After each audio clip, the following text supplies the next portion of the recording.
Welcome back to the big issue. We've just done round one. We are going on to round two, and a good morning to our guests on television as well. Now, let me just repeat the WhatsApp line for those of you who want to get in touch with us. 0549 986 996. 0549 986 996. And for those of you who prefer Twitter at City973, hashtag the big issue, or you can reach me on at East Sports Man. And don't forget, Operation Feed Yourself is ongoing. The forum is happening at the Alisa Hotel. It's going to be fantastic. Next week, we're also having the fair. So lots of good things happening in the Grow Ghana, Eat Ghana space. Lawyer Yaopon is a firm advocate of that one. But lawyer, that's not what we are discussing. This is just for me. Thank you. Now, I'm doing the show this morning with Dr. Nicholas Awotwe, Director, Institute of Local Government. I've just introduced Lawyer Yaopon. Franklin Kujo is here, President of Imani Africa, as is Nikpapu Samoa, Ado private legal practitioner. We will also be hearing later on from Sidney Kisley Hayford, whose dreams of contesting for DCE has been dashed by the president. But lawyer, the legal question. And we heard, anyway, I don't want to pit you against other legal minds. Right. What is your legal position on the matter? Because some have said what the president did was purely illegal. Well, I'll go legal and social. Okay. Start legal. Also start what we know.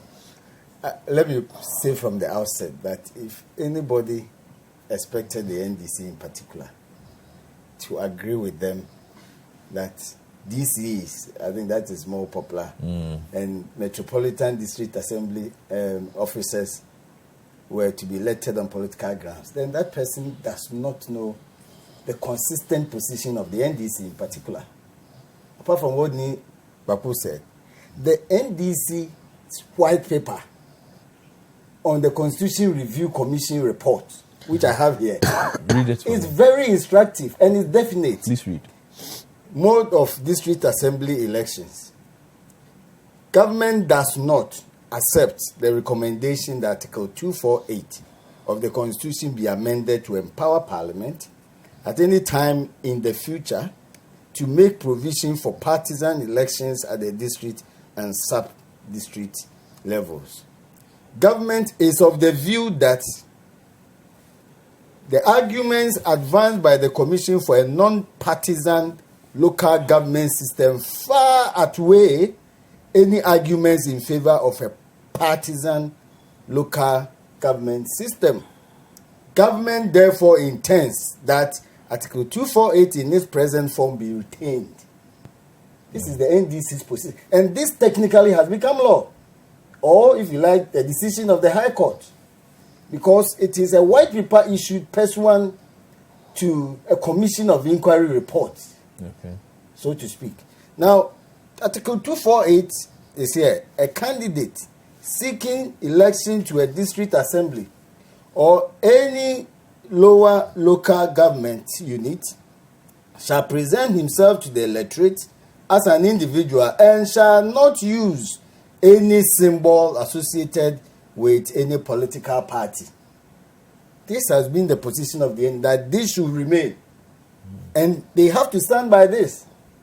Unless there is a proper procedure known in law by which they can change this. As far as I'm concerned, this binds them and binds all of us. So that is very important. Nobody should have expected them that they would, in a way, go against this one, which, as I have said, is akin to decision of the High Court. So that is just. So you are saying that their position it's on so the matter was clear. It's not cast in stone. Said from day one. He said from day one when Professor Ahoy and his friends put this together, they have been consistent, and this has been shown. I think this was in 2012 or so. Yes. They've been consistent. Okay. And so we shouldn't have had any, for a better word, illusion that they were actually going to support partisan elections at the local level. Okay. Now, I don't anyway. I support election of DCs and MMDC, but not on political grounds. And I still stand by it also. Okay. And I think that none of the parties ahead or none of the candidates for presidential elections in 2016 ever advocated to my hearing that if you elect me to power, I will ensure that MMDCs will be elected on on partisan grounds. I never heard any of them. None of them presented that to me to consider before I cast my vote. And that is a major departure that it is. Then that is why it is entrenched. So it is not something that is consequential or incidental. That one I could have agreed. But it is a major departure, and that is why it is entrenched. And so before you do so, I think that the proper time is for the next year election.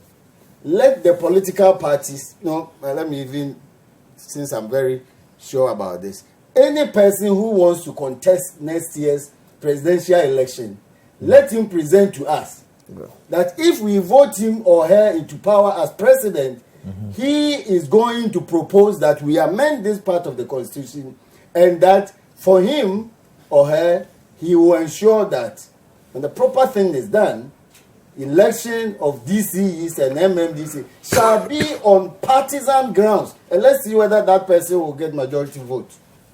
Okay. For me, so it is not about, and again, I think I didn't understand the context of consensus.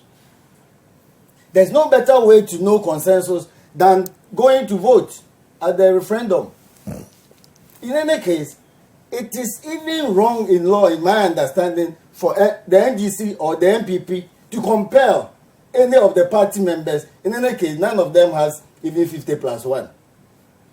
So none of them. That's why there's the need for the consensus. Even the party, the typical party card bearers of any of these parties does not amount to 50+1. So that only NDC people, they decide to vote with their party cards, can ever elect a president. Neither can the MPP do. They need a certain 10% or so who are not even card-bearing members, nor even interested in any of the it's about political 20%, parties. actually, about 20%, if you look at it. Well, that is it. So how 30. How was even a consensus across the two political parties going to be enough to get even 75%? So in my view, the best way to have ascertained was to have put the question at the referendum and let us vote. Because, and without sounding... So you disagree with the president on... Well, I mean, I don't disagree with him. I'm saying that my perspective is that, number one, if I was to vote, I'll put it on record, I was not going to vote in favor of partisan election at the local level. Okay. If I was to vote. And it's because also I had not been presented with that manifesto or contract, and so I didn't give my consent or acceptance for any person that I was or I intended to vote for as president to now ask me to vote on partisan grounds. I pity Lawyer Pons, Member of Parliament, when he goes to campaign at Lawyer Pons' house. Don't worry, they themselves didn't campaign. That's why I'm saying they can put it in the next election, and maybe they may be able to convince those who are like me to vote for them on the basis that, or on one of the grounds being that when he or she is elected as president, MMDCs, DCEs, and so on shall be elected on partisan grounds. Okay, now the legal question. And then I give the legal point. I give Doc a final bite and you then see, we can move just on. a little bit of background. You know, generally, the legislative power of Parliament is exercised under Article 106, where all these bills, once they are introduced, will go through the stages and become law. Of course, after the president has given the assent. But there are some special laws that the Constitution itself has, as it were, taken away the direct involvement of Parliament and given it to the people themselves. And one of them is the amendment of entrenched provisions of the Constitution. Right. So all that, in my view, Parliament has to do. Parliament, technically, in my view, becomes like a conduit. Mm-hmm. When the bill is introduced, it goes through the Council of State. We know all that procedure. Without a referendum and without 40% of those who are entitled to vote 75%. Legally voting, and 75% of that 40% endorsing it, endorsing the question. It's usually not two questions, just one. Question. Right. without that, Parliament itself doesn't have power to pass that bill. So that is one of the significant things that our people put in the Constitution concerning entrenched provisions. Okay. All right? So until the referendum is passed and a yes is said, the bill, in my view, has not been raised to any status beyond it just being a bill. In that case, and since it was the president, or it was done on behalf of the president, to present this bill to Parliament, and if you read one of Professor Asari's case, what I call the Constitution Review Commission case, the Supreme Court held that the president can also commence bills for amendment of the Constitution, as you and I may also do so through others to the president. All right? So if at any point in time, a bill which has been introduced to Parliament, in respect of which Parliament itself, Parliament's powers, of legislative powers have been restrictive or restricted concerning that. If the president at any point in time believes that there is any reason why, and we are not told whether he's to give the exact reason, but there is any reason why that bill should be withdrawn, I do not think that he should not be able to do so. Okay. Now, so he's been able to now ask the Attorney General. The matter has gone to Parliament, and I don't think Parliament also even had the power to say that we will not allow you, let's vote on it. We will not allow you to withdraw it. This has been my conviction concerning this. Okay. So, but then there is one issue, about two, I'll just quickly finish. Please do. We are told that a constitutional instrument was passed. Mm-hmm. And a constitutional instrument under our constitution is a law. It's one of the laws of Ghana, Article 11. So once that law has passed, albeit through also a different procedure under Clause 7, then the question is, how does that also get repealed or withdrawn, since it is already a law? You see the angle also? Yes. Then others have also raised the issue of whether or not this process does not amount to directing or interfering with the work or functions of the Electoral Commission. I think my view for both will be one. This is because EC itself cannot commence the processes for the quote-unquote enactment of a constitutional instrument without the bill being laid in Parliament. Well, in this case, not even so much of laying, but being presented to Parliament. You understand? So once the foundation has been removed, the pursuant CI cannot stand. And I do not also think that it amounts to directing the Electoral Commission. The president didn't ask the Electoral Commission to even go and ensure that the bill is removed, or the CI is removed or abrogated. Okay. Because the Electoral Commission cannot go ahead with the election without a bill pending in Parliament. And once the bill is removed, in my view, I think that it was a matter of consequence that automatically the CI itself was rendered nugatory and therefore moot. Okay.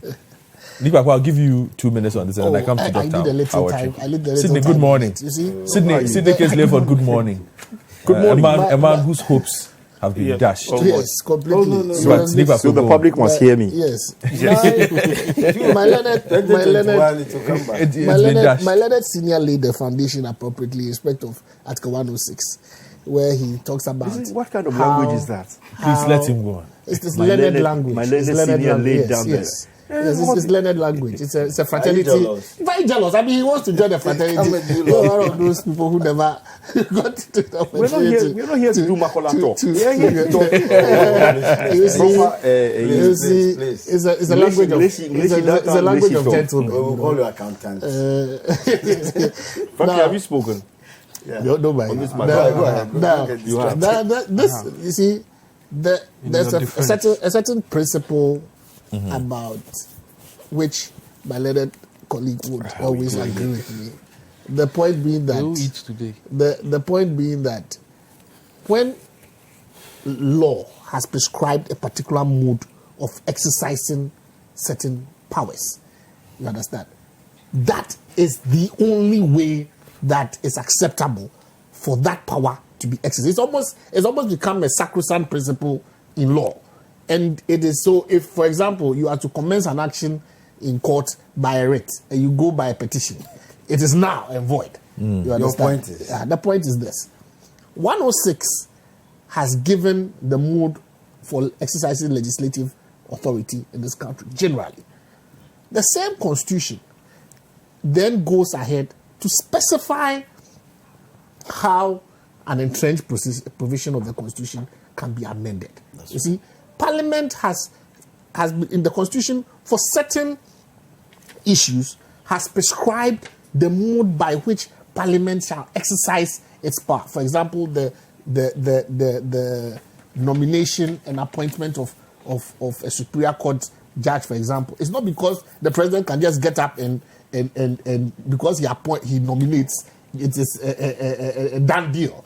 You understand? The appointment of ministers, for example, we had a situation where ministers that were in one regime wanted to be held over into another regime. We had to go to court for a proper interpretation as to whether ministers from one regime can be held over to the next regime.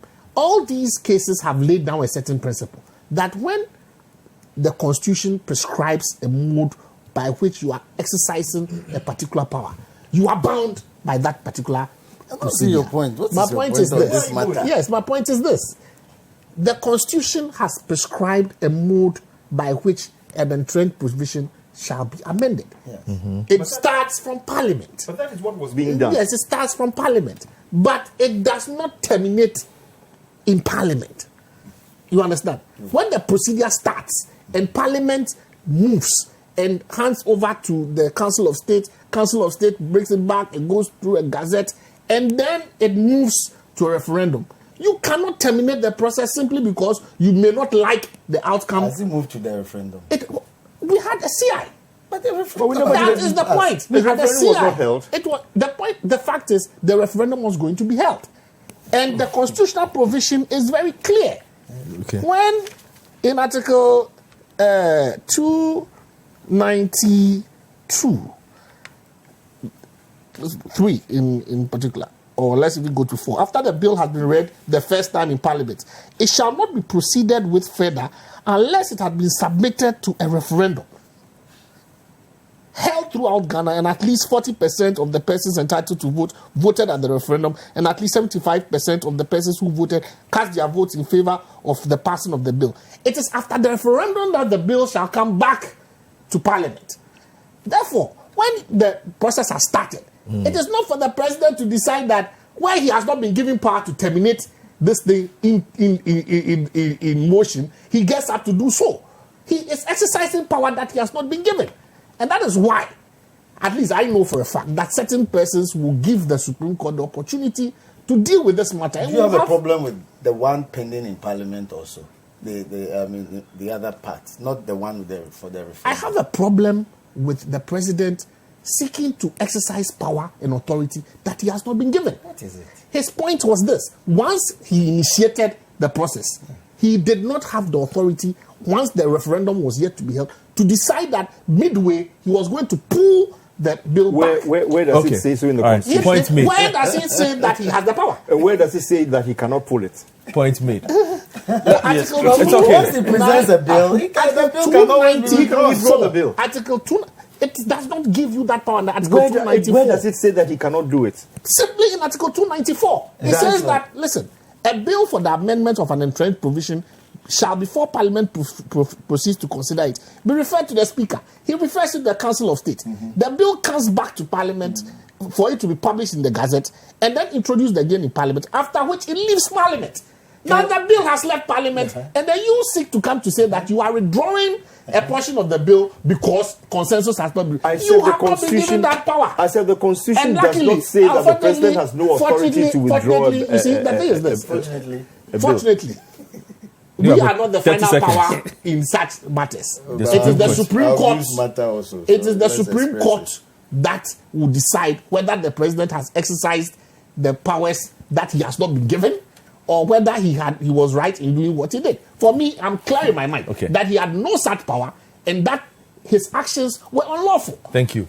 Dr. Autry, you have 3 minutes to make quick rebuttals, and then I go to Sydney. Thanks very much. I think I will stay away from the legal side. Yes. Doctor, will you give me some of your time? Yes, I can. Yes, 3 minutes. 3 minutes is too long. You've already spoken for 15. I can. Okay. So give me 2 How much minutes. time do you need? No, I need plenty think time on this one. I want to focus on the decision of the president to cancel this. And I think in our own study, entertaining myself. about 75% said they would have voted yes. That was before, the NDC came in. And then we went back to the same people using telephone conversation. We had their phone numbers and we asked them the simple question whether, in view of what the NDC, NPP, and all the chiefs have said, whether they would change their mind. And what we found was that almost 1/3 of the population moved to undecided. Because the more they are getting information about the consequences of yes and no vote, they move from either yes or no to undecided. And that means that the 2 weeks left, whether if we had intensified the campaign, whether substantial number would have shifted to either yes or no. But no vote was about 20%, so there was no way no could win. But the yes vote had also about 48 to about 50%. So 30% being undecided was a situation you are going to a major decision. It was an opportunity for the parties to then intensify their campaigns. But so now the issue is going to a major decision where about 1/3 of the people can't make up their mind because the arguments of the yes and the no are not sunk into them to be able to make convincing argument. Then there was a need to postpone this for further. It was actually the basis for the elections. People can choose to be undecided. Yeah. If it was left to 2 weeks, That's why the president plays smart. Go and convince He decided people, not to you do go it. ahead and do it. Because I he think knew the the way, outcome. however you look at it, like I said, you are the eyes and ears of the government because you are the entity that conducted this rather unbiased survey. So on that basis, it was of the government and of course the opposition to latch on to the 30% and decide to campaign vigorously. It's all part of the education. Yeah, but the 2 weeks, is it enough?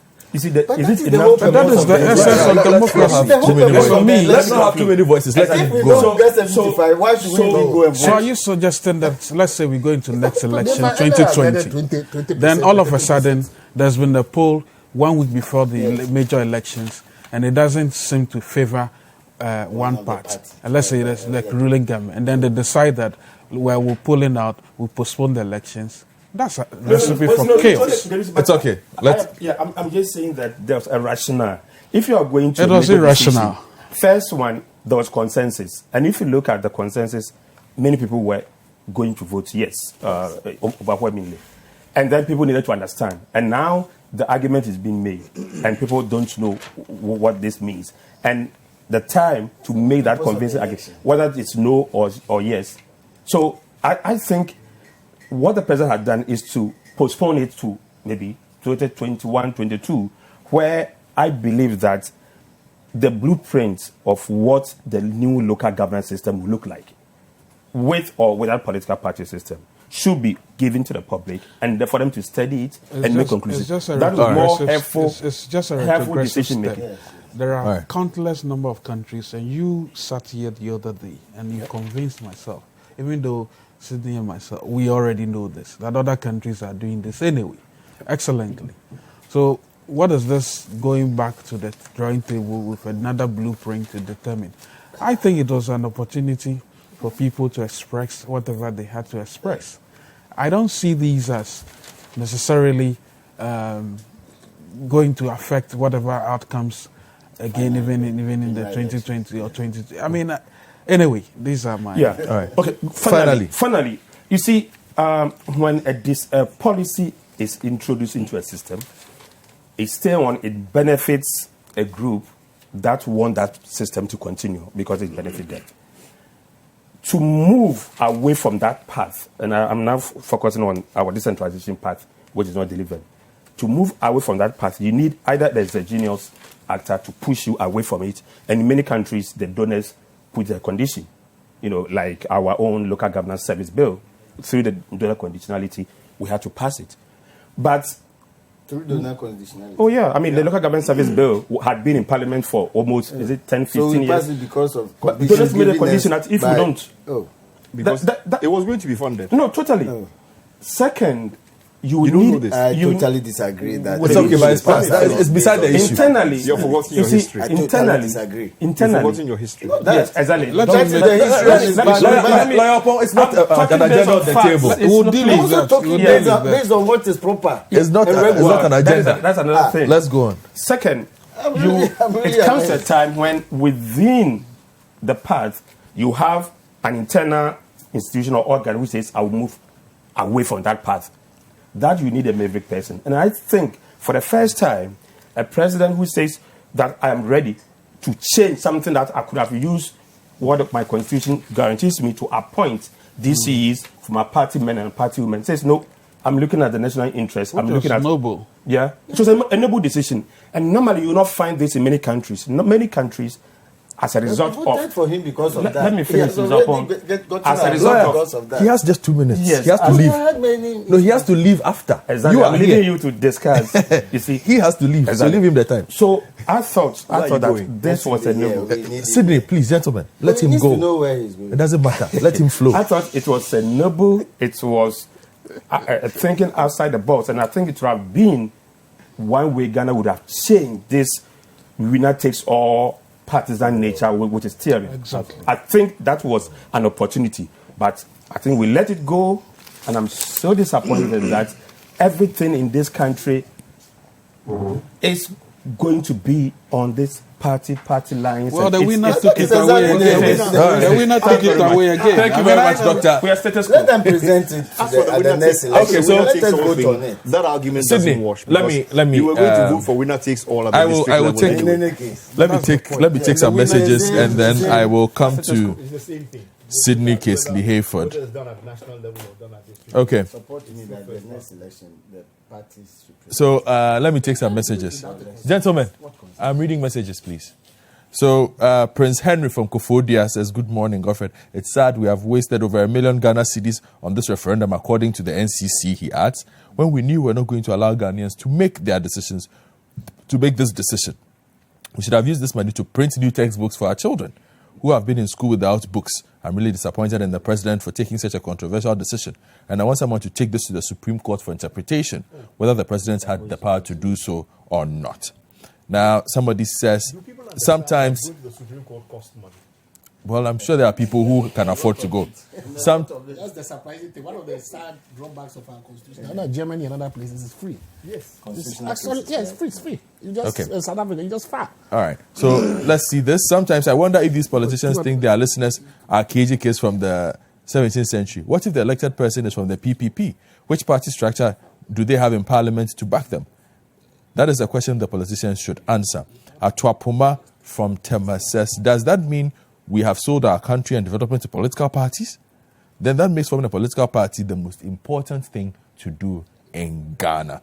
And I will take a few more from Twitter as well in a bit. So keep sending those messages to us on @City973. That's the handle. The hashtag is the big issue. Okay, Sydney Casely Hayford, let me come to you now. And at this moment, I will also excuse Dr. Nicholas Awache. Thank you very much. Sydney, you can go on. Sydney, you are late. He has somewhere No, to Dr. be. Awache, Let's don't on. go. He has to go. Sydney, start. Where are you going? Sydney, you begin. He has an appointment. You go No, on. you let me do my thing with him because this is of such significant national importance. He shouldn't go anywhere. That's all. And when we finished, Then go on. when we finish this argument, there are two other issues which he should discuss with us. You'll be listening. Well, on it this depends way. on who. Let's Yes. excuse Calendar. it. Then why are you arguing for him? He says he's staying. Because I brought him here on an Exactly. agreement. But he has Yes. changed his But mind. he's So here. has No, stayed He for hasn't a changed while. his mind. He has Haven't- changed his I mind. haven't. It's Go like on. if you are going for a referendum, you say you don't want to go for a referendum anymore. You've changed your mind. You will not get your DC Go on. position. Time. Let's go. Well, that is a particularly painful situation to me because I was poised to win my. I had already started my Based campaign. based on survey. Yeah, based on service. Service. Yeah, All right. based on He service. eats cocoa. Where he buys the cocoa, everybody. That's all. I just call the people. Someone himself me go ADC. Oh, master, who go ADC? Ebe 40 amount. And no, no, my winning. But your You thoughts know? on the president's decision on Sunday? I'm disappointed with Nanado. I'm sorry that he took the decision to withdraw, and I hope that he has a different political strategy under his belt, which he was going to release later. I hope so. Yes, ma'am. Because frankly, I was prepared to say, let's go for the yes or no. If he wins, he wins. Now the NDC are trying to make it like it's a referendum on the NPP's Nobody performance. has said that. It's so You said it surprising. just a few It's minutes very ago. surprising. I heard you on the road when I was coming. You said that it was going to be. You said it was going to be. You said it was going to be. Liverpool, let us not deceive You said it anybody was here. going to It be was a a clear major- position that your party sold. on this you matter. sold? Where? Let's Where go. did And you said it here. Where And you did said it a few sell minutes this? ago. Let's not debate this, Liverpool. Sydney, go on. You said it a Did few minutes any- ago yourself did that any this was going to be a elected major party referendum official say that? and it was going to be an underlying thing and They it would felt affect the it. 2020 elections. That is where you are wrong.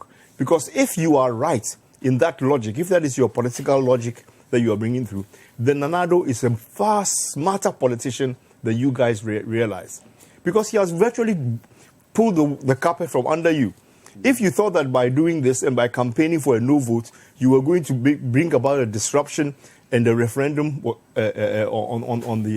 the parties, on the government's performance. Liverpool, let him. No, it's an illusion that he's propagating and making look like Liverpool, we have I will give you rebuttal. But he's There's carrying no an illusion. rebuttal. There's no rebuttal on this He's one. carrying an He has had illusion. his say. Go He on. has had his say. I'm rebutting his say. Okay, go on. So what you Creating your own illusion what and you are going what you carrying guys on are with it. thinking is not. You see, the whole thing. This is why I have a problem with the NDC. No, let's And not I talk keep about the saying- NDC. No, Make it your is. point. It is. It's about the NDC because the NDC don't seem to understand the business and the benefit to this country of decentralization. They don't. We started something. You are coming to teach us and lecture But us you about started- what you- it is. You started that we what? started. That's your history. Did That you you start that history decentralization? that you recounted about how the PNDC came in and brought that. That is wrong history. You're not old enough to understand. I think you are too young. You don't know the history. Let us- You don't know the history of. Oh, please. Sydney, that is not a statement I would take here. Why? At all. This is between me and. It is not and between Nipa. you and Oh, him. I'm Age has not nothing to offended. do with what we learn here. Nipapo's history is distorted. It's not distorted. His history is Dr. illusionary. And Dr. Awatri tried to put him right. You didn't allow Dr. Awatri enough time to correct all the misperceptions Busia that he was started putting it. out there. Busia Go on. started our current decentralization. The decentralization Who issue started it? Decentralization. Nkrumah. Decentralization was discussed long before. No, I mean it Long is. before It is. 1992 No. I mean this is. No, please. It's okay. I'm Sydney. saying that which party can be credited doesn't with the matter. current system It that we are doesn't. running. It You can't doesn't. distort history. The You can't current sit system- here and talk about Nipa, something that you Nipa, clearly the do current, not have. Nipa, the current system, the current system we are running, the current system is the current broken. system we are running is I'm not talking about whether it is broken or it's not broken. It is My not proper question to him is that- decentralization. Oh, that is your interpretation of it not being a proper decentralized system. But if you look at it now, you sit back at it, the president appoints everybody or has the right to appoint everybody, appoints 30% of the So district why didn't assembly. you go ahead with the It's referendum? so We it run, is the, we should we, correct run, we it. run the risk of making this look like it's only the NDC that was opposed to. No, it's not. Because they are very. There were a lot of independent. bodies. We are the main Yes, opposition that party, also so we can say said that they we were were not- opposed to You it. see, here's They were where opposed here's to where here's where we went wrong with the way we handled this thing. Yeah. We made this thing an MPP decision and an Poor NDC leadership. decision. Again. All right, it's got nothing to do with leadership. This But is it the has way. got something to do this- with what? It's more or less an institutional failure than anything Which else. institution? The National Commission for Civic Oh, Education. poor SEC. That is their job. Their job All is right? to set policy. No, their job To explain, educate them. is to explain. Explain the policy that is bad. Liverpool, can he just speak for Explain 30 any seconds policy. without you? Explain any policy. I hear You see, you. this is why when I do it to him, he shouldn't complain. Oh, why he does it to me? This is where we are with the situation. The minute we allowed it to become an MPP and an NDC decision, we have contaminated how the people, the civic society, absorbs what is being discussed. And it is wrong. We have allowed the wrong impressions of both parties to permeate the thinking of the people. We have ruined it when we do that because this is a referendum. It has nothing to do with the political parties. It's a referendum. A referendum is for the people to decide. And the people should not be deciding on political grounds. political grounds. They should be deciding on the issue that has been put in front of them to make a decision on. And we needed to explain that to them thoroughly. Okay? And the minute the NDC started politicizing it, they have completely contaminated with their, how I call it, there it goes. their political primitivity. Okay. See, this is a very, very primitive political way of discussing. So you blame them discussing for where we are? issues. I don't blame the NDC for where they are. They took advantage of what we have. Government could have been stronger, all right, and insisted that this thing should be discussed. This thing should be discussed on a more open platform and not on a political party platform. And that's what government should have done. And then distance itself from the whole thing. So ignore. But where we are now, we have set back the development of this country purely because of political lines. We have set the country back because nobody in their right mind who has any clear political thinking can come and say that you are better off when you have voting at a district level based on non-partisan lines when you have a party political system. When I listen to the NDC arguments, especially what John Mahama said, the NDC should kindly explain to us whether or not the politics they are practicing is not national politics. Are they not engaged in national politics? If they say the national politics contamination and the disruption in national politics is going to permeate into the district level, which is one of their key arguments, that we are going to get the political acrimony at the district level, what kind of politics are they doing? Where are they? Where is their political ground? Is there a difference between a national political ground and a district level political ground? Are they two separate grounds of discussion? So if they say they are not going to, they suspect that the national, acrimony is going to permeate into the district, are they not indicting themselves as a major political party that they are creating acrimony at the national level? Isn't that what they are saying? You are arguing that if we allow the district level to go on party lines, there will be acrimony there. But because you have created the acrimony at the national level. Simple. You are saying that there is acrimony at the national level, which you created because you are the major political opposition. So it's the opposition that creates acrimony. No, you are both. You are both fundamentally flawed arguments. You are both culpable. It makes me cringe when I listen to some of these You are the things. ones making the argument. The MPP is not saying that there's acrimony at the national level. You are saying it, NDC, MPP is that the there's ruling acrimony. party. The MPP is the government in power. So? The MPP has a leadership responsibility to bring us on board. And that is why I said there's a leadership You see, failure. you are behaving like children. Bring you on board about what? What is your position? So you did not feel that what there is was your a need position? to convince Are you them? coming on Then board? the president should go ahead. Are you coming Even on the board? president, you Are sit you- here and say that are you- we are not needed. The president who is president of Ghana says that without the opposition, there cannot be a consensus. So he's withdrawing the bill because he needs everybody on board. Because Then you our sit here and constitution, because our constitution, because our constitution is so rigidly crafted when it comes to referendums. Our constitution is so rigidly not read crafted. amendments. Oh, but we've already known that. You know that. We've all known So that for you a know long that time. you need another person Of or course another you party. do. And that is not being childish. and that's got nothing to do with government. That's a matter of the constitution. The constitution So who leads is the crafted. way? Who leads the way? Who leads the way to where? Who leads the way in bringing everybody on board? Who leads the way? It's the opposition. Nobody has to bring anybody on board. What is your view as the NDC party? Do you accept or do you not accept decentralization in order to be able to give the districts the authority to manage their own territory? Do you accept it or not? You see, But they the do. learned They don't. head Oh, of they do. the The only problem has been the he has a wab. He has a wab logic to that business. Let's be careful here. The head of the local government institute has made a very interesting point about the difference between the political independence the political decentralization as opposed to the fiscal decentralization. You see, the fiscal decentralization can be taken care of by legislation. Yes. You understand? But the political decentralization is what you need. See, the point is this: political parties are built around a certain belief, a certain ideology. You see, clearly, and I thought President Mahama put it very succinctly when he said that, look, President Kufuor and President Nana Addo had a certain inclination as to how they wanted, or a world view as to how they wanted the decentralization to be, that it should be on the electing, not just on the elective principle, but political election. So we should bring on board the political parties. President Rawlings did not express, he said President Rawlings did not express a clear, he did not sell out a clear policy as to how he would, but that can be understood.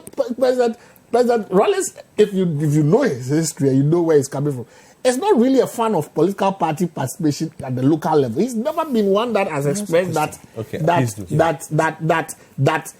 wish or that desire. That's one of the things that was characteristic of. He felt like, look, let's have the PDCs, let's have the common person doing his own thing.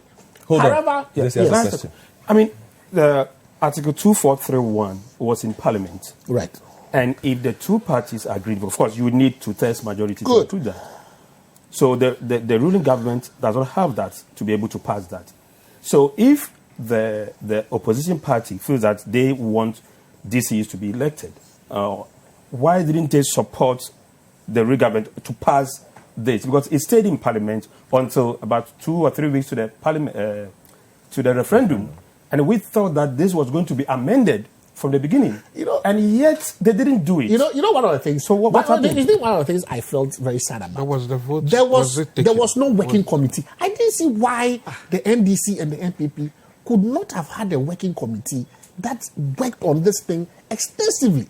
Because we have the personnel, we have the resource persons that can sit down at a round table and come to some consensus on some of these things in respect of the issue of the concern about the retention of the appointment. See, that was one of the things that the NDC parliamentarians kept hammering about, that they want the amendments to be done once. They don't because there's a certain level of mistrust anyway, that the president probably would want to keep that. So the point you're saying is all these issues of consequential amendments, you wanted an issue where all those amendments would be in place as a package. It's the same thing they did with the vigilante situation. Same thing with the vigilante situation. Let us come together. Let's sort out the vigilante thing. Oh no, we are not going to do it until Africa is inside, until UK has a representative, unless the UN have come to give us funds. Allow him. It's the same thing that they did with issues. I think we have covered more than enough ground on this matter. Oh yeah, you did. You said so. The big issue. We'll take a break. When we return, we'll talk about Afrobarometer, MTN, and I'll ask Nick Pakwo. And again, there are two lawyers. What do they make of who becomes Chief Justice? That one too is there. Big issue. We'll be right back. Welcome back to the big issue. Very heated round on the cancelled referendum. Just tells you how passionate everybody is about it. And I must say that Dr. Nicholas Awatri, the Director of the Institute of Local Government, has taken his leave. He was in for that part of the conversation. So now we'll talk about the Afrobarometer report. We'll talk about the issues with MTN and the NCA in the course of the week. But let me start with Afrobarometer, and they have a new release out. This week has been very busy for them, and we are expecting another one on Monday. But speaking of which, Franklin, when are you releasing your survey? We don't do. It's not a survey. This is a complex study. Yes, your study. When is it coming out? It's on Wednesday. This will be the report Wednesday card on the MPP government's manifesto delivery. So this is on Wednesday. Oh, okay. And I've seen some of the charts. It looks quite interesting. It's very the promises were really interesting. Okay, we're also looking forward to it. Please share with us ahead of time. Leak it to me. Yes, on Wednesday. Sorry, Tuesday. You leak it on Wednesday. You haven't done anything for me. Tuesday, you get an advance copy. I'll promise all right, that. Yeah. Thank you. So let's look at the Afrobarometer report, and I'm just looking at the news release that came with it, and it says that Ghanaians perceive increase in corruption level, give governments low marks on fighting graft. New Afrobarometer study shows more than half of Ghanaians say the level of corruption in the country has increased, and the government is doing a poor job in fighting it. Approval ratings for the government's anti-corruption efforts have declined sharply since 2017 after more than doubling in the previous 3 years. The survey shows that most Ghanaians perceive at least some corruption in key public institutions, and a majority fear retaliation if they report graft to the authorities. And in key findings, it says that among key public officials in Ghana, the police, judges and magistrates, members of parliament, civil servants and tax officials are most widely perceived as corrupt. But perceived corruption among the police has declined slightly compared to 2017. The army, religious leaders, and the presidency are the most trusted public institutions by 72, 63, and 58%, who say they trust them somewhat or a lot, while opposition political parties, local government officials, and tax officials are the least trusted. More than half of Ghanaians, which is 53%, say corruption in the country has worsened somewhat or a lot during the year preceding the survey, a 17 percentage point increase compared to 2017. This follows a huge 47 percentage point improvement between 2014 and 2017. The police are the institution that the largest number of citizens report bribing to access service. Among those who had contact with key public services during the previous year, 4 in 10 say they paid a bribe to avoid problems with the police, which is 42%, to obtain police assistance at 39%. 6 in 10 Ghanaians believe they risk retaliation or other negative consequences if they report incidents of corruption. Only 1/3 say they can report corruption without fear of retaliation. Compared to 2017, there has been a 27 percentage point drop in popular approval ratings of the government's performance in fighting corruption, a dramatic reversal of earlier gains. Only a minority, 40%, say the government is doing a fairly or very good job. So these are the key findings in the Afrobarometer report, the latest one on corruption. And we spoke to Newton Yao Noviewu, who is a research analyst at the CDD, and this is what he said on the matter. When we return, I'll start this particular one with Franklin, and then we'll do Sydney, and then continue with Nick Papo and Lawyer Yaopong. Some increments in terms of people's perception about perceived corruption around the presidency and the officials in his office. And so this then gives us the context within which people can say that they trust the president as an institution to the level that we are seeing. But of course, if we then put it into context, then we then get the understanding that so people still trust, but then this is people are actually losing confidence as well. And so it is very high. It was very high in 2017, and so it is just expected that the trust level is still up there, but then they are actually losing the trust. So that was a research analyst at the CDD, Yao. Franklin, so another one out by the CDD, corruption, and as usual, the police. The police have come out to defend themselves and have said that, well, we are the most public-facing of all the institutions. People interact with us a lot, so it is not surprising. But they also admit that, look, we have done some work, and it's reflected in the reduced perception. Well, I'm very happy about these type of, should I say, mirrors, because at the end of the day, you can be doing what you want to do or doing what you are doing as a government or as an entity, as an entirety, because government is not just the presidency, by the way. There are public institutions and all of that. And then you believe that what you are doing you believe you are doing well, but then someone else gives you a mirror.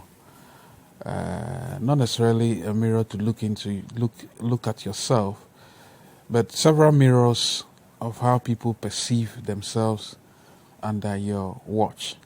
And I suspect that feedback, that mechanism that gives constant feedback on how a government is performing is very useful. So the CDD's Afrobarometer report, and this is not the first one, there have been several, has never shied away from telling it as it is, really. You can ask for the metadata. You can go and do all the... You can jump up and down about whether they survey the right persons or ask the right questions. Fact of the matter is that it is still a mirror which needs to reflect what people perceive.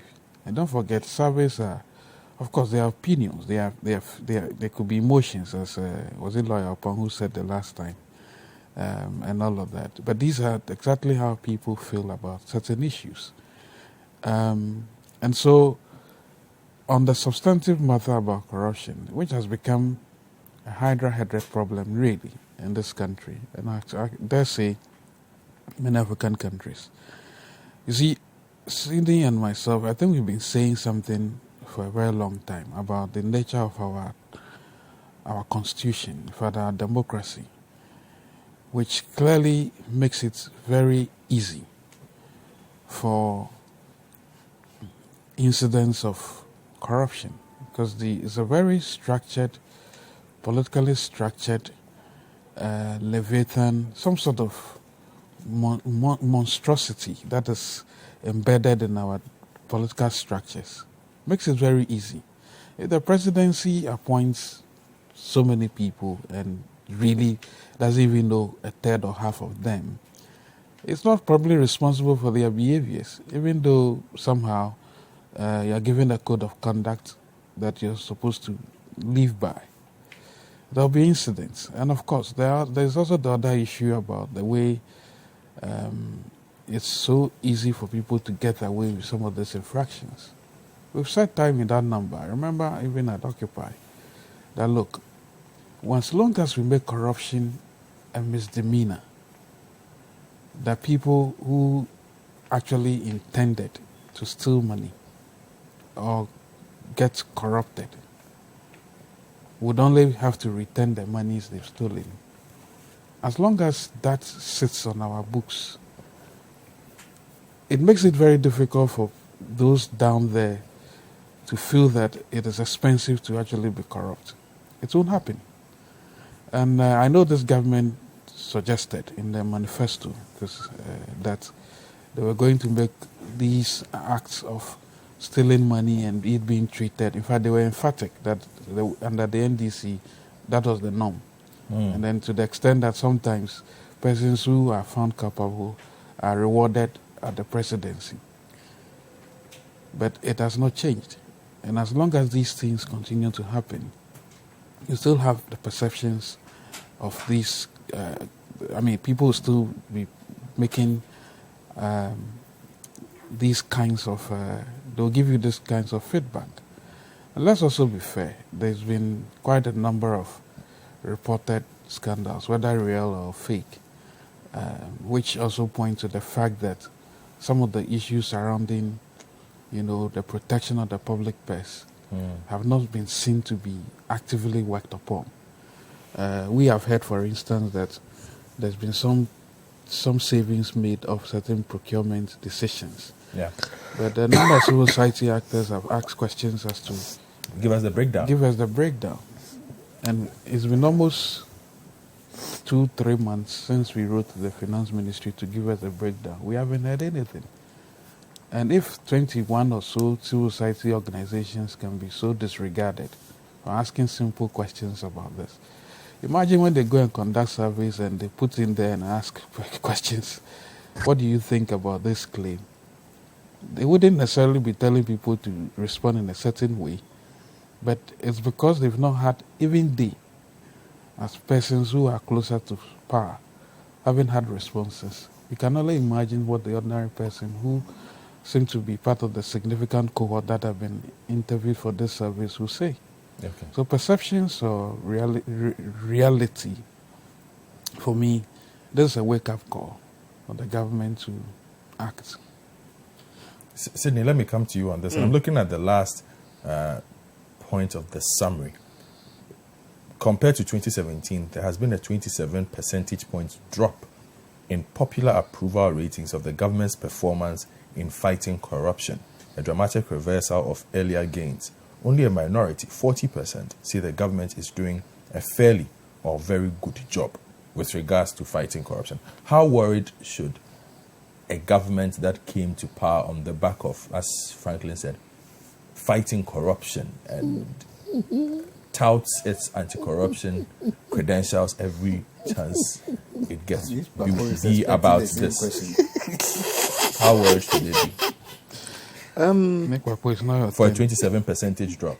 It's not your question. Well, Nigbapo is sniggering here because He wants to answer that question. he's happy that you have thrown that question at me. You are taking a bit long to answer. Usually, But he hasn't even finished answering the question. You know what's funny? When it's during their time, they weren't happy either. Well, the Are you stammering? yes, I'm stammering because I'm looking for the words. I'm looking for the right words. Oh, okay. Clearly, the NDC time it was worse, but you know, and that is a direct barb at you because you are sniggering. I have to take this path. No, you know, with every political change, new parties always come on with a high accepted rating. When reality sets in, then the checks come through. Reality sets 27% on the corruption index. I think a 27 percentage point drop. yes, in the perception. Yes, that the government is not fighting corruption. And I would agree with that without necessarily saying 27%. I would agree completely that we are not doing enough as a country to actually get this corruption menace sorted out. And the reason for me are very, very clear. Until such time as we jail some bigwigs and we actually take a bold step to make sure that we get the right persons behind bars, the perception will always be there that nothing is being done. I know for a fact that there are a whole slew of cases in court where government is pursuing and individuals too are also pursuing. But you see, we have all the right mechanisms in place to be able to actually address and tackle this corruption issue. We have put them all in place. Special prosecutor, Iyoko, Shraj, Director of Public Prosecutions. We've got all of them. For me, that you mentioned now, that's a strange one for me. If you The would DPP. indulge me, yes. Lawyer Pong, what is the difference between our DPP and say what we have in Kenya? Because he's been in that. Yes, Liverpool quickly. Liverpool is just a 2 minutes. This is not politics, so It's just a, we are just What did I say? trying to educate us. we just need education on this because every country that I hear a DPP, it sounds very You powerful. asked before, right? Yeah. Ours, I don't even know who he is. Or She she. is. It's a she. She's a woman. Yes. Oh, you see, in other jurisdictions, the Director of Public Prosecutions is independent. It's the independent nature that, kind of distinguishes. In some jurisdictions, the DPP does not work under the Attorney General. Oh, okay. You see, the DPP is independent, takes the decisions about prosecution independently, and the Attorney General still, in most jurisdictions, retains the non-prosecutor power and uses it, as and when it believes that is necessary. But in some jurisdictions, the DPP is the one who makes the final decisions as to what to prosecute, who to prosecute, what charges to bring, and all those things. Over and above the Attorney General. Yes, the Attorney General does not interfere. So the Attorney General just plays the Minister of Justice role, deals with issues of oversight in terms of budgetary issues, policy issues. But the Director of Public Prosecutions is an independent civil servant or public servant who deals as a professional with issues of prosecution. But in our space, it's a department under the Attorney General's department dealing with prosecutions and who reports to the Attorney General. Okay. So that's the distinction. So maybe this is where we have the problem, all right? let me veer a little away from the direction in which I was heading. Because your Attorney General is being appointed by the President and is also the Minister of Justice, right? No, the Attorney General. Yes. Yes. So, you see, we've got the same problem that we have now. Government is not, of course, going to be pushing too hard when it comes to its own people that he has appointed. I know that in many places, even if you cast your eye, as much as I don't like to do so, to what goes on in the U.S., where despite what goes on, the Attorney General is still prosecuting and doing what he wants as an independent person. Maybe, excuse me, sorry. Maybe we as a people are not independent-minded enough, and we are too concerned about what authority thinks and says about us. And maybe this is a fallback from our traditional system, where whatever the chief says or whatever the chief wants to do is sacrosanct, and you do not question it to a certain extent all the time. I don't know, because that's a debate which we have to look at, because it's an internal flaw which we either have to accept or else we buck against and try to see if we can fix the problem. But for as long as the people, all right, the people are reflected in a poll, a study of sorts like this, that says very clearly that this is what the perception is. This is what people think of the situation. Government has no other common sense approach than to accept it and try to guide it in fixing its problems going forward. This is just one institution, Afrobarometer report. It has been the most consistent for some time now. Others who have done other reports have not followed through on an annual basis for us to be able to see whether or not that is the poll or the report to accept as true and correct. If we can get other institutions coming up, you just asked Franklin whether or not their survey is coming out yet. Theirs is not a corruption perception survey. It does other things else. So it's not going to tell you on a quid pro quo basis whether or not theirs is better than the Afrobarometer report. But if the Afrobarometer report is what is going now, and the Afrobarometer report, don't forget, is not just Ghana, it's continent-wide. So the report on Ghana is just an extract from the main report. Now, if we can actually get institutions, whether they be civil society institutions or national institutions, that actually do a survey, and it's only Ghana focused and Ghana centered, we will get somewhere. Okay. But whether we like it or not, you see, recently there have been a lot of issues being highlighted which point to a higher perception of corruption. What City FM has done with the War against indiscipline. What is it? War against indiscipline. War against indiscipline. All right? That acronym is so bad. Why? I've never ever come across anything like that before. Why? Why? WAI. WAI. Why? Why? Sounds like something. Sounds like a Swahili word.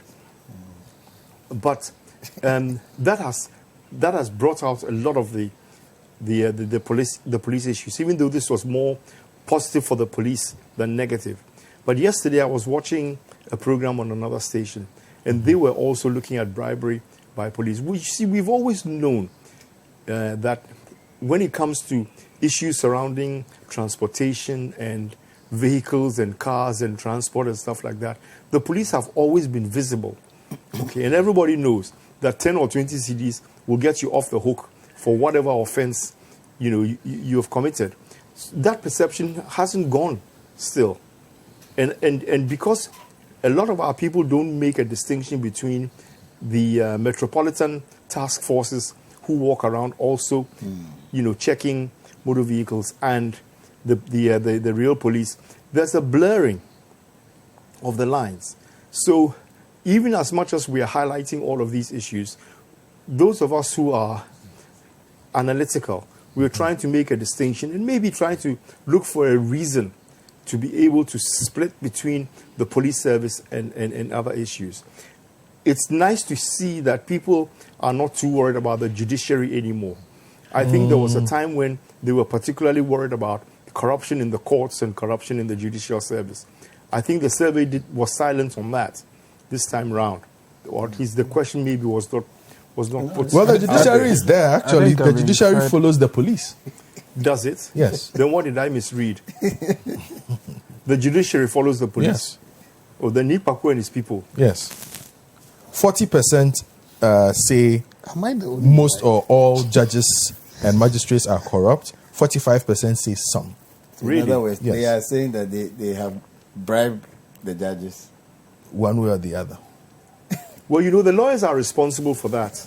They are the cause of that, and the effect of it is what the judges put out. Because a lot of the corruption issues are instigated by the lawyers from in the beginning. Do you have a data to that effect? You have no proof. Two lawyers are sitting You here. have no Just proof. You have no it's a proof. very defamatory. I don't have. We have vehemently opposed to that kind of declaration. Let me just go to I don't have Nipaku the numbers here, I will but I'll say be this asking. is that I'll be I will asking. let my lawyers. I'll be asking Imani. I'll be asking Imani Unless to I do hear a it. disclaimer from some you, work on this. I'll get Imani to do a there's a report on likelihood it that so we can see. there's a likelihood of a Nipaku, lawsuit. you're on the table. There's And I'm a sure, likelihood of a since lawsuit. you were laughing, Whatever you say, you are Totally immune. immune. I will Totally ask you the same question I asked Sydney. You How see- worried should the president, the government be? there's- And it's not Nanado's fault. You see, I've never blamed President, and I actually like. You blame President Nanado for No, everything. I actually. They say there's I not actually enough. admire- There's not enough fufu in the system. It's Nanado. It's okay. For someone who You has go on. worked his life to be able to achieve his heart's dream, it is a legacy that every young person should endeavor. His a life of adversity. I like those shoes actually. He has these shoes that he has, encased, and he says "Road to the Flagstaff." Yeah, it's there. Yeah, there are shoes that are encased.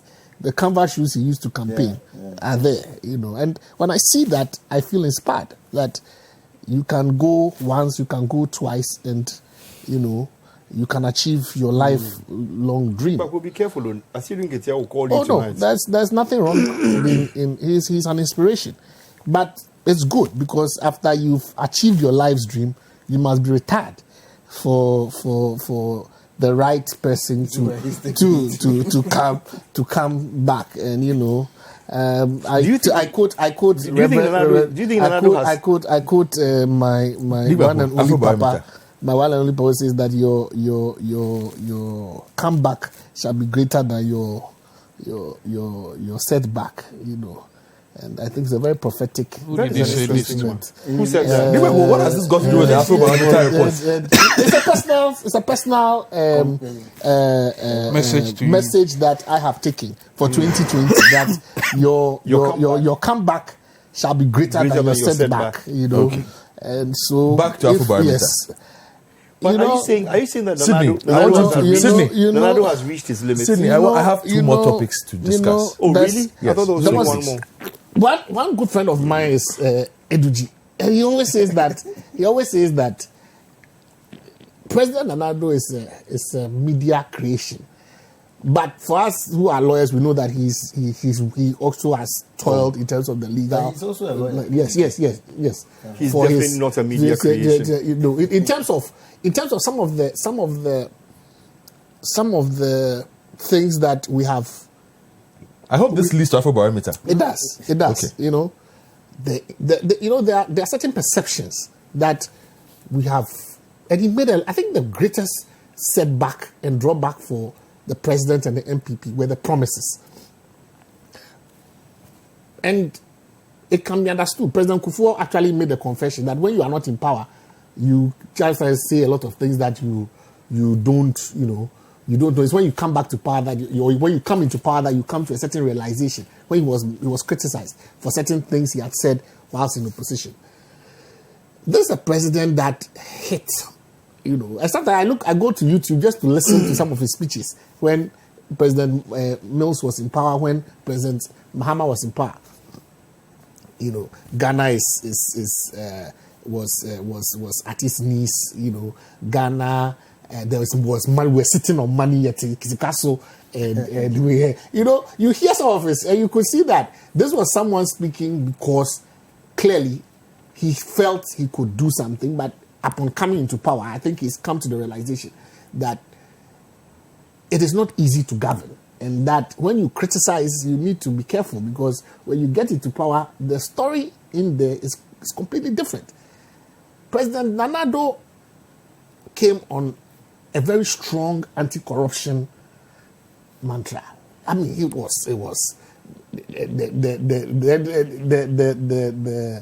the guinea fowls had flown to Burkina Faso.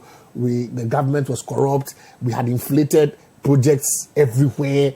The Rich Hospital was inflated. The Kaswa Interchange was inflated. The government was thinking with corruption. It was a friends and family government. You were planting trees that didn't fruit, that didn't grow. All of those and then things. when he comes into power, he's faced with this. The number one, he appoints the biggest and largest government that this republic has ever seen. Waste, complete waste. And when we ask him to give us the results, all we hear is free SHS. If every government could just cite one policy as being the only thing that it ever came to see as its accomplishment, I mean, President Mahama should just have done a few projects and just stop governing. So, like which one? We should just cite the Rich Hospital and just forget it, or we just cite the Tasade, the Temahabo, and we just close shop and say that we've done enough. You have not even done 1 kilometer of road. Just tell me one road that you have done that you can point to and say that, look, this is a road that you have done. My point is this. I'm on the Afro barrier. The corruption perception. Yes, it's a sad reflection of a promising government, a government that has gone awry, a government that promised so much, you understand, and delivered so little. It is a mirror image of a government that, But this is a government with record approval. Oh, you call this record approvals? No. There are two things here. On the most trusted, it is there. After the Ghana Armed Forces. The issue is with Ghanaians thinking. There was the question, when the analysis was done, the question was whether it was the president or the presidency, or they have the sub questions under each. Yes. Unfortunately, we don't have those questions, and so you can't get into the specifics. But I was listening to. But it's a Ghanaian thing, really. Yes, the president is okay, but then you see the people around him. The problem that Mahama is the best president that ever. I am happy that the official response is that they've taken note and that they are taking it in good faith. But that's the politically. Sensible thing to say. I think that it is, if they had done the referendum in combination with this particular result, I think it would have been a very sleepless Christmas for the president. But his current tour of Greater Accra, some of the videos I've seen, some of the feedback that I've had, makes me go back to my saying that I think that 2020 will be an interesting year. Okay. I know, I'm just rounding up. This is not an Afro barometer. No, I know, it's an Afro barometer. I'm just saying that. It is. I'm just saying that. No, I'm saying that on Afro, it's very much on Afro barometer. Yes. It's very much on Afro barometer. The Ghanaian is sending a message to Mr. President. And he said he has heard. That what more? Times are hard. People are very disappointed. Hey. People are this very one is not in the Afro barometer report too. And the typical Ghanaian is keeping quiet, but is seriously and patiently awaiting 2020. Okay, thank you very much. And you have learned all this from experience. Last week, you took to dissecting the report that came.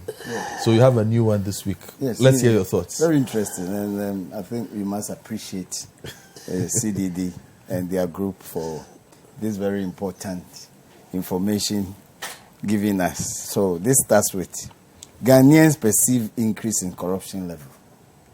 Give government low marks on fighting graft. new Afrobarometer study shows. This is their news release. The news release, yes. Last time you didn't like the headlines. The Ghanaians, yes. What they use. As if I like this also. Okay. More than half of Ghanaians say the level of corruption in the country has increased and the government is doing a poor job. Compare these two. Ghanaians perceive increase in corruption. And then when you start, you say more than half. Mm-hmm. But that's reporting the results. No, you see, your title or your headline should must match reflect the body. What is in the body. Because then you better talk to the if somebody takes this title and runs with it, there's nothing wrong with the title. Well, I have something to say about it. Okay. I have something to say about it. Because that's what I'm saying. Because it's only 53%. Why was in the title more than half Ghanaians say the level of corruption in the country has increased? Because your title and your lead cannot be the same. No, it's not the same. Okay, that is my view. Let's move on. Again, I'm a bit confused that 58% of those interviewed say they trust whether it's the presidency or not. I would say the government, because the government is in the presidency. As far as I'm concerned, that one has consequences. No. What it means is that if there were elections, assuming there were elections tomorrow, for 53%, that's a slight assumption. But what it also means that it's also a call on the. I mean, what it means that the MPs may not get that same level of trust. Well, I'm just looking at this. I'm not going to the MPs yet. I'm just okay. So your point is, this. I'm saying that under our constitution, the government is the executive. The executive is the president. So you think this question and the answer here is a reflection on the presidency? Is at variance with the heading? No, let me go on. I'm saying that the report says 58% trust the presidency. And I'm saying I understand that to mean trust the president. Trust the president to do what? This survey is on corruption and the performance by the government, generally, and other state institutions and public officers. But in a country where the president is responsible for everything, that's what you will get. That is what I'm saying. So you trust the president. 58% say they trust the president. Mm-hmm. If it's not trust the president for dealing with corruption, what else do they trust him for under this particular part of the report? So you cannot say that you trust the 58 trust the president, and yet a far lower number do not believe that the president or the government is fighting corruption. I don't see how. So you want to know the exact question that was asked about trust? No, I'm not going to the exact question with all due respect. I'm looking at this. He's looking at his numbers. 58% trust the president or the presidency or the government. Mm-hmm. Is it to deal with corruption? In dealing with corruption, they trust the president. Mm-hmm. How can the same people who have been interviewed then subsequently say that the president is not doing well? So what it means rather is that they consider the 58% point not to be enough. There's 42% of them who don't agree. Yeah, but then the 42% form part of the 58%. No, they don't. Why not? 58%. If you interview 100 people, some of the 48% or 42% will definitely form part of the 58%. Oh, no. 58% out of the 100, 58 out of the 100 say we like what he's doing. 42% saying he's not doing well enough. So can that interpret into a low, many Ghanaians or Ghanaians perceiving corruption to be high and government having low mark? Then government is having high mark because 58% trust that he is doing well. When you look at the terms here, that's how I understand it. But don't forget the other institutions. Your logic is right. Yes. 58% think he's doing very well. Yeah, so how can that rather represent a low mark? It's not representing a low mark. No, that is what the title is saying. And that more than half Ghanaians, 58% is not more than half. Mm-hmm. No, but the low marks on fighting graft. That's a very specific question. No, it say that. Fighting graft. Ghanaians perceive increase in corruption level. Graft is corruption. Yes, I know. Hold on. Ghanaians perceive increase in corruption level.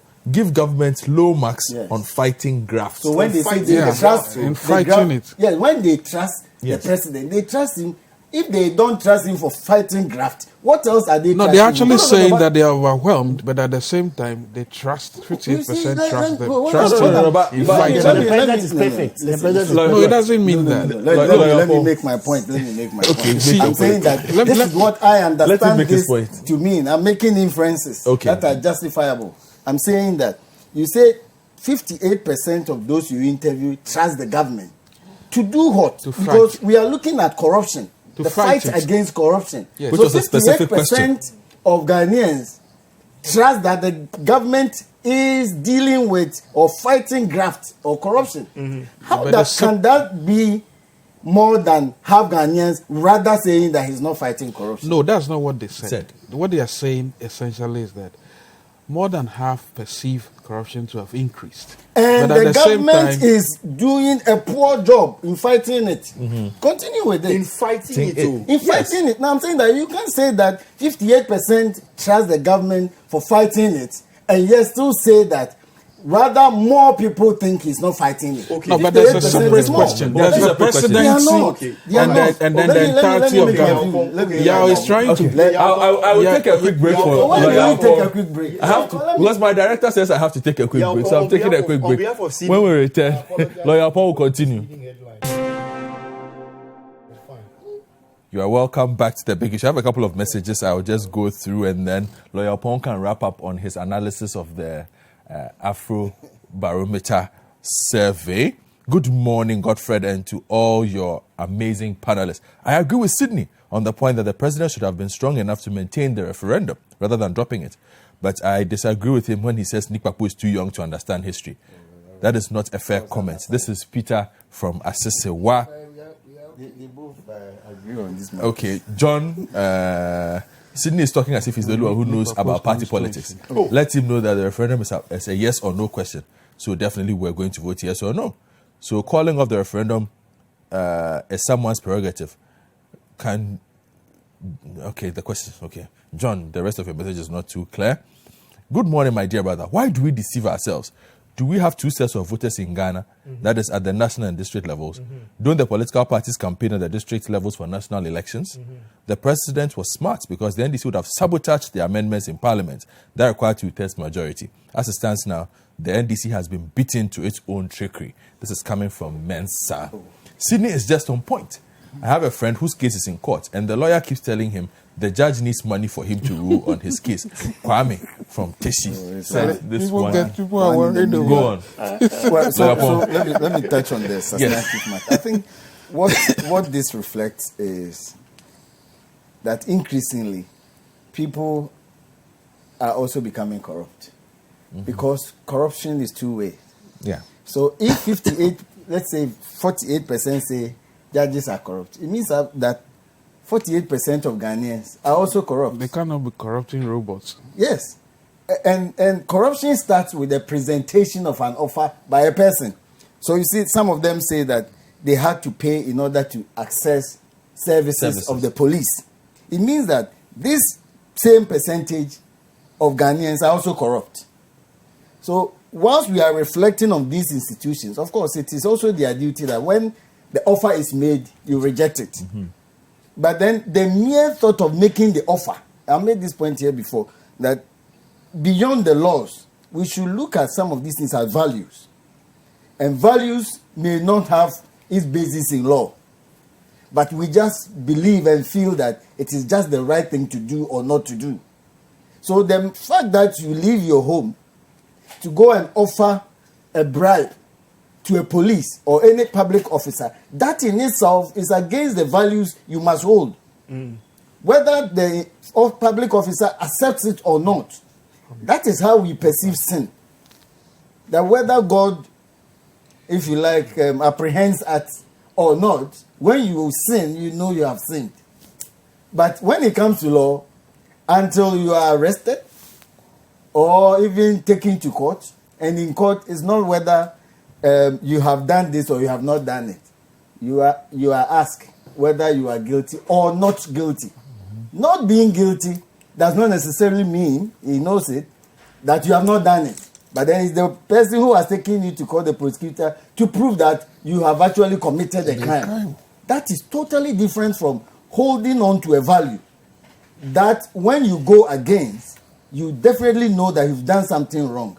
So let the people also stop fashioning out these thoughts of even going to bribe a public officer in the first place. But I'm saying that I'm not holding brief also. They also have a duty not to accept anything that they should also know on the basis of the values they hold, that it is also a bribe or it will corrupt you. I just read from one of the newspapers today that one of the judges some of the judges were in Swatra, and they admit that the fact that there is a complaint unit at the judiciary itself gives some indication that being human, they may be corrupted. But then they are also advising, as I understand the IGP also said, that no police officer will bring a gun to your head and say, give me money before I do this for you, or otherwise I will arrest you, quid pro quo. So before you leave home, don't also make it your mind to go and bribe the police officer, because they also said that they also have some complaint unit and the laws are clear. Now we have the special prosecutor, the office of the special prosecutor, also available to deal with this corruption issue. So until we deal with these matters at the level of our houses, our workplace, and so on, we will see increase in this. We will pass all the laws, and they are important. We will appoint all the competent public officers, and we have them. The cases will be taken to court. Sydney was worried, and I mean, everybody is worried. Of course, there could be some delays. But then at the same time that the state has a duty to fight graft, that should not also be at the expense of the person or the detriment in terms of the rights of these people. So now, unfortunately for Sydney, I think it's even going to, even though the original ground was to make it swift, it may delay. Because now before the police ask someone to come to court to start prosecution, you must give him the charge sheet. It didn't used to be like that. You must give him all the information that you want to use against him beforehand. You must, even some insist that those that you do not want to use against him, but you obtain in the course of the investigation, give him copies. Exculpatory evidence. Yes, before the case even starts. And when you refuse, they can go up to the Court of Appeal or the Supreme Court to come down to compel you. The problem is that, especially in the districts, even photocopiers are difficult to come by. How is that going to help the prosecutor in, say, Brimnorth to now make available these things to the accused person? He may even have to go to Kofridia, and they may not even be found. So these are the realities that we have to face. Otherwise, I think a lot is being done. We have specialized courts, criminal jurisdiction units at the court, at least in Accra, where judges are just appointed there to deal with criminal cases as much as they can, or mostly. And there has also been opportunity under the SP Act where people who have engaged in corruption may even offer to pay these things, or even offer their property, or the state may take their property. That is where I think that sometimes we forget. What is the point in convicting someone of stealing state money? He goes to jail like 3 years, comes back, and he has the property and the booty having been invested and having received added value to enjoy. At the same time, the state has spent our limited resources to take care of him in the prison. So yes, and the law permits now that whilst criminal cases are pending, the state can also bring civil cases against them because people can now then stealing 10 million of state money and being arrested and convicted to jail for 5 years and getting this money saved for me. Some people will rather even prefer to go and wallow in jail with all the bad environment and so on, or inconvenient environment. But he knows that he has invested 10 million and he will come back. Sometimes he gets a pardon along the way. Sometimes when the person is affiliated with becomes president, we are talking Afro-Barometer. he has a minute to wrap up. He is likely to be appointed a public officer to even head a more lucrative institution. These things happen. And they will continue to be so until we make it more difficult for those people who want to engage in graft. And for them to know that it doesn't pay, because you lose both ways. You lose your reputation. And I've also suggested that I think the biggest punishment is not so much about jail, it's important. But can you imagine a big public officer, well known, sweeping on the streets in the black and white prisoner's dress? That's the community service. Okay, point made. Yes, on the streets every morning for say 10 or 20 days. That is more, that will hurt them more than take them to prison, lock them up, and after say 5 years they come and enjoy the booty. Thank you very much. That is more in line Lawyer, with our traditional ways of Lawyer representing. Okon. Public All right. shame. Yeah, with our traditional ways, public shame is the most serious And indictment. it's most effective. Okay. So that ends this round. We have about 24 Or maybe minutes. publish their names. 20 or This 22 year, minutes. the following were convicted of corruption. Lawyer Bon, let's move on. We might have to do that. Yes. We might have to do that. I think that the Auditor General will soon release a list of all the people that he has surcharged and how much he has surcharged them for, and which cases are still in court and which have been concluded. Okay. And we probably have to get there, because as a society, it seems to be what is required in order to be able to remove the canker of corruption. All right. Point well made. So I have about 20 minutes. I wanted to do something, but let's talk about rice a bit, because we just celebrated Farmers Day.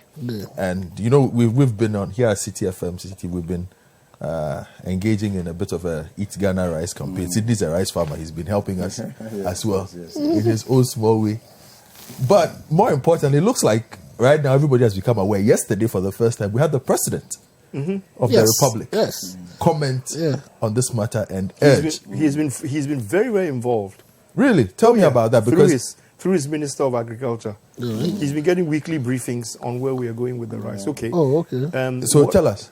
Okay, what we have done is, when I say we, there are certain specific parts of the rice production as we go through. In order for you to get rice on the table, of course, you need the farmer to grow the rice. So that's the production stage. Then you need the milling. When you take the rice off the farm, you need to mill it in order to get the fine grain. So then you have the millers in the middle. After the millers, then you have the retailers, those who actually sell the rice. So it goes through those stages.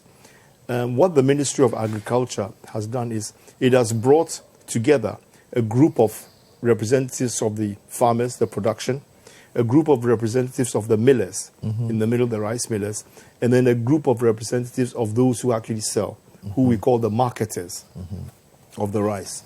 And with these three pillars, we've been meeting with the Minister of Agriculture to try and understand what the issues are surrounding getting Ghana rice into the market. We don't want to call it local rice anymore. We're calling it Ghana rice. Okay, fantastic.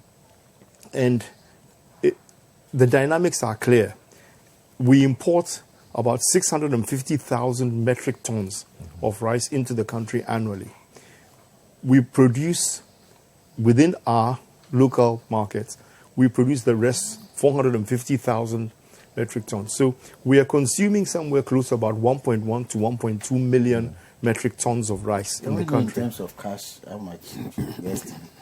In terms of importation, Yes. over $1 billion worth of rice. It's quite a lot, Every year, yes.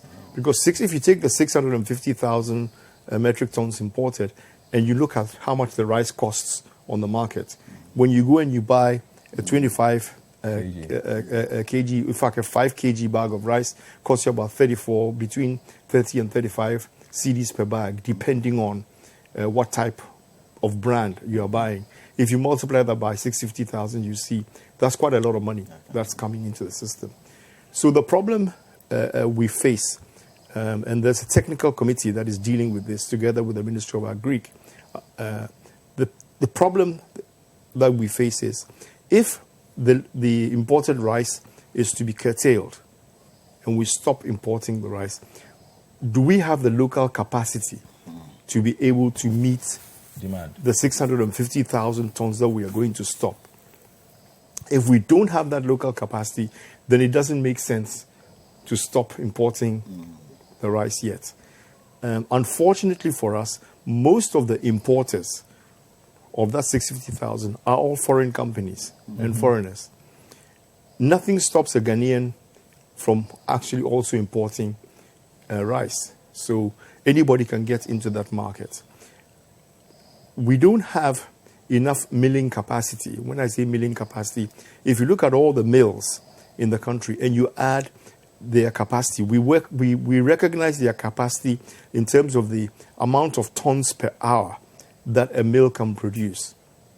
If you add all of it together, we don't have the capacity to be able to make 1.2 million metric tons. All right? And that's one side of the equation. The other side of the equation is we don't have enough farmers growing enough rice to be able to give the millers enough rice to mill in order to be able to meet the 1.2 million metric tons that we are but we have the consuming. potential too? We have the potential in the sense that we have the arable land. There's a whole area in the northern region where we have the valley rice that is being produced, which the conditions are very, very conducive to growing rice. If you notice some of the pictures that you guys covered, in Fumbisi in particular, they produce so much rice and it's easy to grow. Now, there are two ways of growing the rice. You can either just what we call broadcast the rice, just throw the rice seed into the ground and it grows. The other is to ridge it and plow the land properly and have enough traction so you can harvest. The difficulty with the broadcasting, which most of the farmers do up north, is it doesn't give you a chance to harvest easily. So that when they harvest, they tend to harvest manually and then they thresh it manually.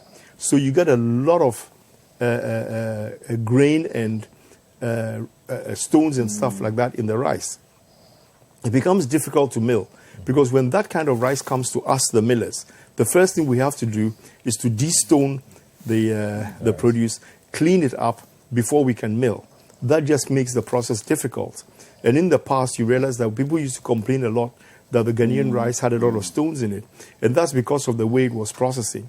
So most of us millers have upgraded our equipment to make sure we can de-stone, de-husk, and de-hull perfectly. So now we have better rice coming out as Ghanaian rice. Now, if we are to do this, we have to merge it in such a way that the production from the farm is enough. Okay?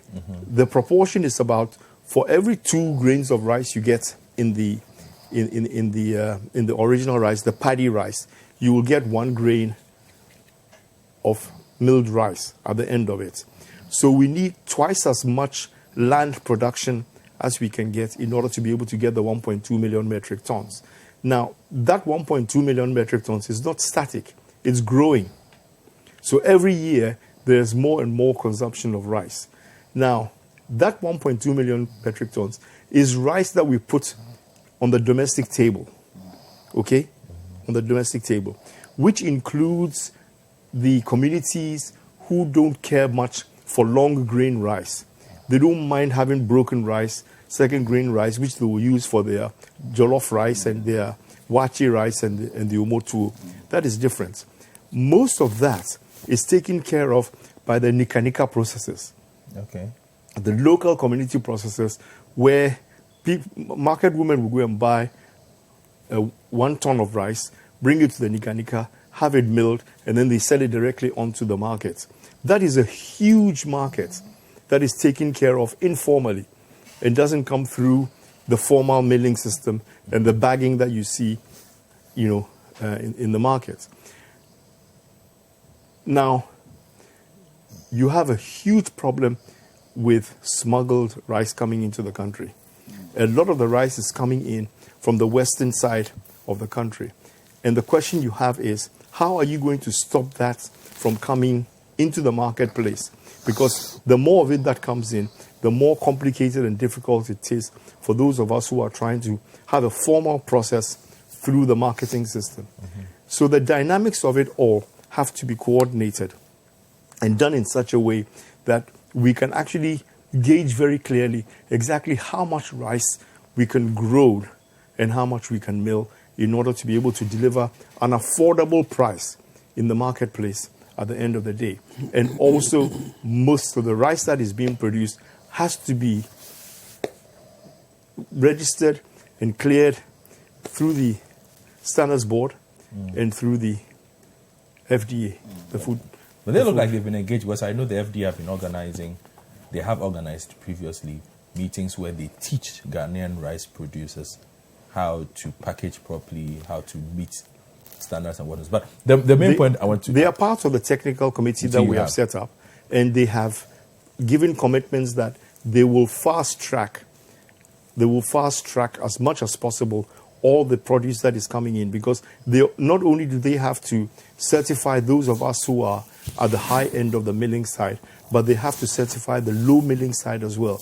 The Nikanika people too have to be certified in order to ensure that the consumer is getting the right grade of rice and the proper hygienic conditions. Since the awareness, the campaign to build awareness started, would you say there has been an uptake in what is happening in the rice space? Are people buying more?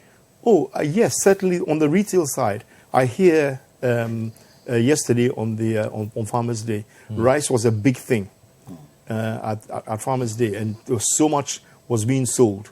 Not everybody represented at the Farmers' Day, but as far as I hear, all the rice that was taken there to be displayed was all sold.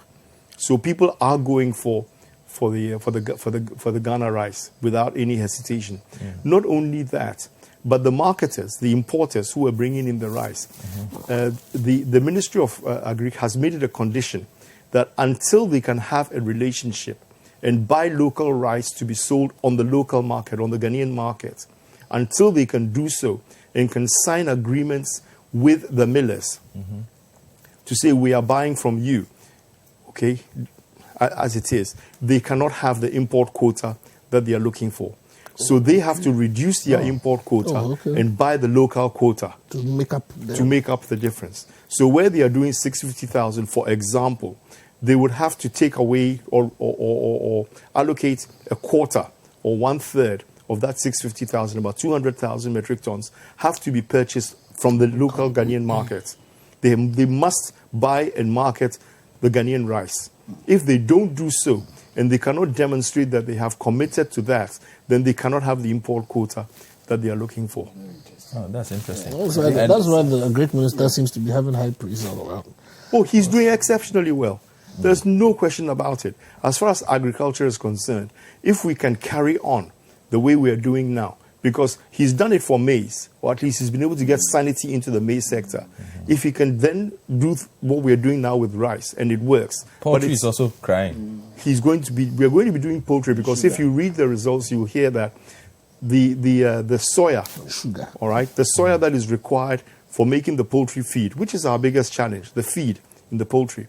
So the soya that is coming in, we have increased our soya production by 200%, even as we sit now. Farmers are growing more soya beans. If we can increase that significantly, and we have maize in a significant proportion, now we have rice also in a significant proportion, you now have the potential and the capacity to do very, very good poultry feed. And if we can manufacture our own poultry feed internally, then we don't need to be importing the poultry feed from Argentina and Brazil, which is what we are doing now. Once we do that, though, you will have the challenge of having the capacity of milling the soya beans in order to get the soya cake to do the feed. So the pattern is the same. For each commodity that you have, you've got the same challenges. How much can we grow? How much can we mill? How much can we put onto the local market at the right price? It's not only just putting on the market. We cannot just be buying produce on the market at any cost because it's Ghanaian. It has to be competitive, and it has to be, worth it for the Ghanaian to be able to reach into his pocket and pay for the produce. It's interesting that you've revealed actionable state interest in all this, coming on the back of the president's personal call to organize that. I was very happy. He eats local rice, so everybody should. There's a lot of also confidence eat coming up local now. rice. But I also wanted to ask, before Lawyer Pong comes in, there are those who've been cynical about this and said, well, if the importers feel they are losing a lot of money, they might resort to old-fashioned tactics of just getting some of these sacks made that represent Ghana rice, put their rice in it, and still sell it. Okay, let me show you. Let me tell you what. Is that feasible? I hope that what I'm going to reveal is not confidential, but it's okay to talk about. You like breaking news? What we are doing is between the GRA, Ghana Revenue, the FDA, and the SBA, there's going to be a certification stamp. Okay, a certification stamp. That's it. All right, this is not completely finalized yet, but this is the idea. There'll be a certification stamp. That certification stamp will have certain information. It might be a QR code, or it might be a barcode, or it might be something, but there'll be a certification stamp. That certification stamp can only be affixed onto packaging by the millers. All right? The machine will be in the millers. That is not decided yet. It might be at the GRA, where the miller will have to give his information. The GRA will then build it into the QR code, and the marketers have to design and implement their packaging in such a way that it will have that stamp on it. So without the relationship between the marketer and the miller, that stamp will not be complete. It's like how we've done with the tax stamps on the food and beverage. If you don't have that, and you don't put that on your packaging, then you cannot sell onto the local market. And it's entirely up to the revenue authorities to go and check to make sure that all the produce have these stamps on it. That way, the marketer cannot just go and take any packaging and just affix it. That stamp has to come from a sanctioning authority. Yes. Thank you very much. Yes. Lawyer Pong, quickly. I think it's almost said it, but I was going to say that it also needs constant supervision and coordination. Yes. So you mentioned GRA. Those are the port. Also a very important area. So Ministry for Trade and also these allied ministries, because we have to block it from entering in the first place. Before the person may even get the opportunity to rebag it. Well, there's also after that we don't need to ban the imports. We just need to. No, I'm talking about the percentage point that he mentioned. Okay. The quota that he mentioned. So if the person is bringing, say, 1,000, and now we are saying that take 30 or 300 from the Ghana rice. So the Ghana rice millets. Yeah, millets. It means that he's no more going to be allowed to bring what he used to bring. Yes. That's why I'm saying that. So there should be constant supervision and coordination amongst these state institutions, so that people will not also open up a new way of getting them to bring it in the first place. Then also I'm excited that the government is involved, because I think of necessity we may lose some revenue. You understand?